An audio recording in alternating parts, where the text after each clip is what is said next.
over here. Hey. Hey. Sorry I kept you so long. I wasn't waiting longer than an hour. Yeah, I was just busy and... You don't have to explain yourself. I'd understand if I didn't have Mom shoving shit down my throat all the time. Yeah, I forget she can be kind of a nuisance like that. Yeah. I already got a coffee. I assumed you got something to drink. No, but I'll get something later. Okay. So, how's life now that you're out of school? You got any plans? Finding work is shitty.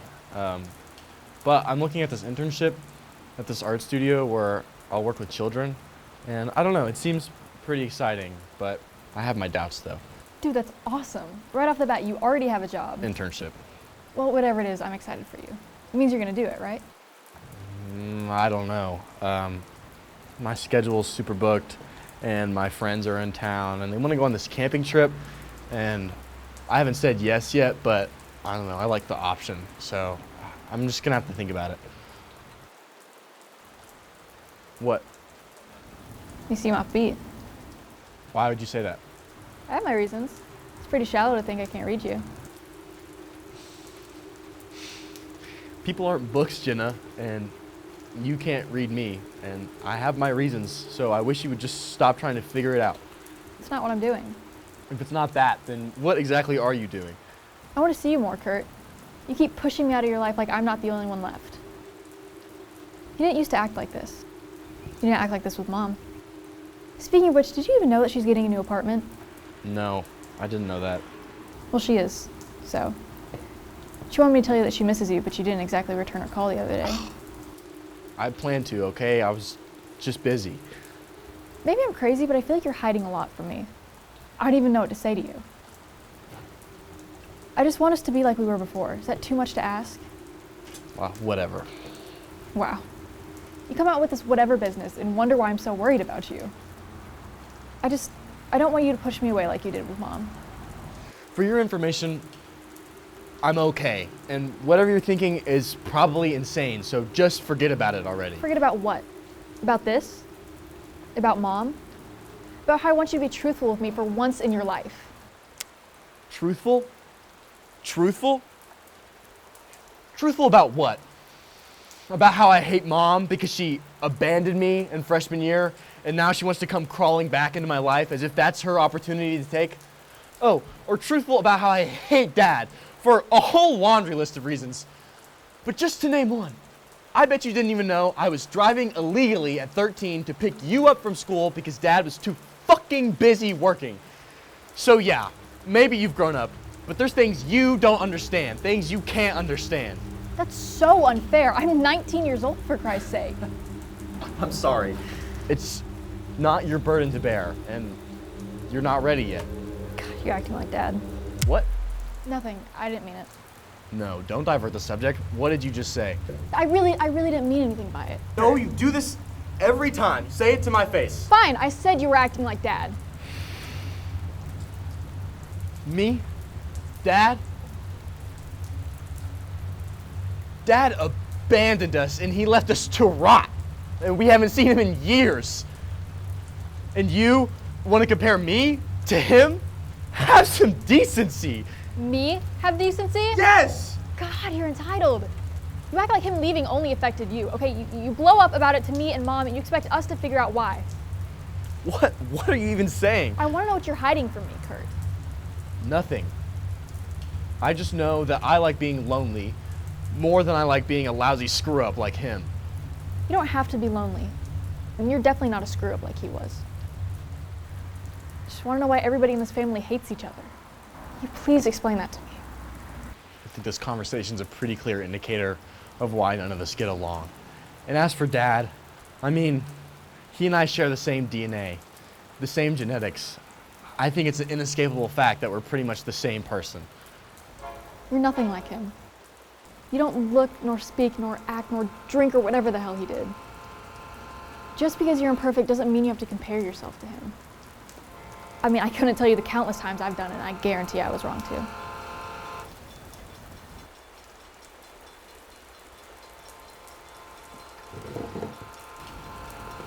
Kurt. Kurt.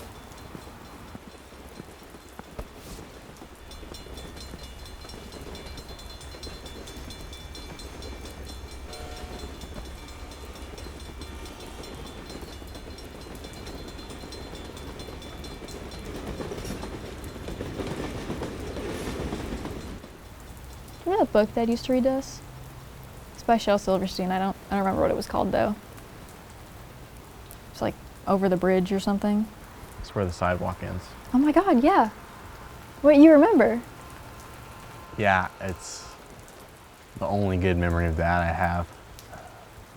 I actually have one of those poems in my phone.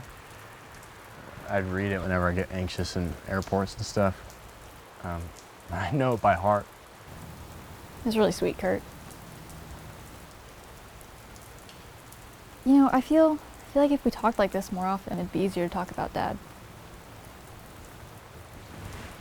Why do you want to know so much about him? Doesn't it confuse you? He's just up and left without a trace. I mean, I try to figure out the answer, but neither you nor Mom seem to care.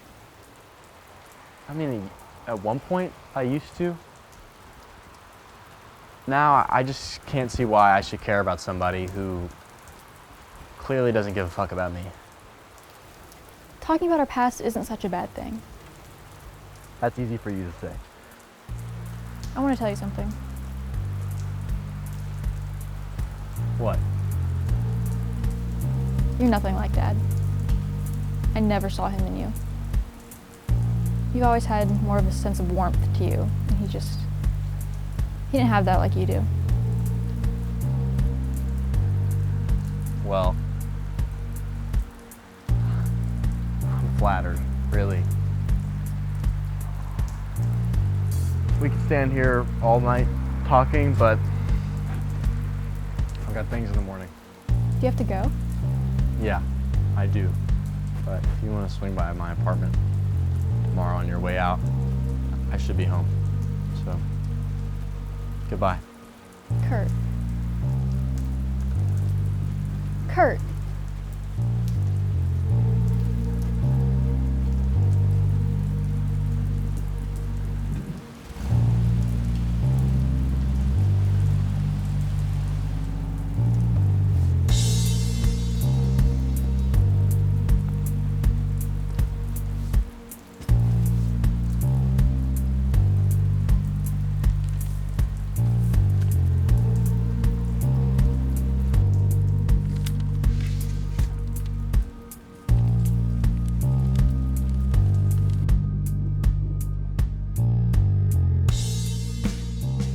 Hey kiddo, I hope that wherever you are, you read this letter with an open heart.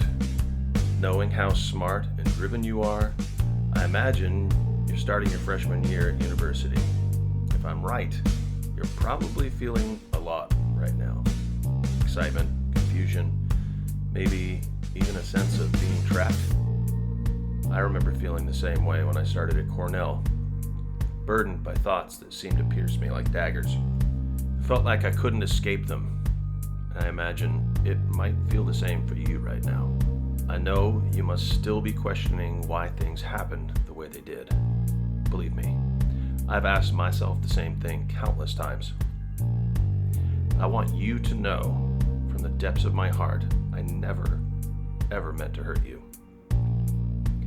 You were the brightest part of my life, my daughter. Or at least that's what I believed. The day I learned you weren't mine biologically, everything changed. That same day, I got a call from a university in Texas offering me a position leading their mathematics department.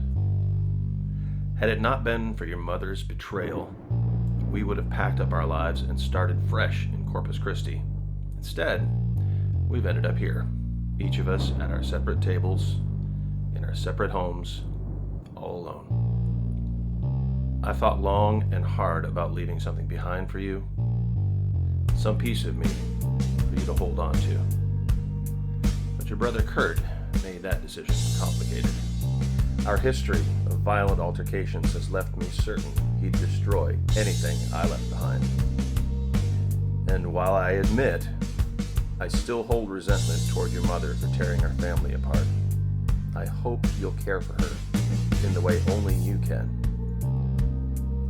She has little left but her estranged and desolate artist for a son, and you, the beautiful, resilient, and endearing daughter who's always found a way to keep her head up. I am so proud of the strength that you've shown. But kiddo, our paths have to diverge here. Don't waste your life trying to find me or piece together what's already been shattered. You deserve better than that. I love you. Always. Dad.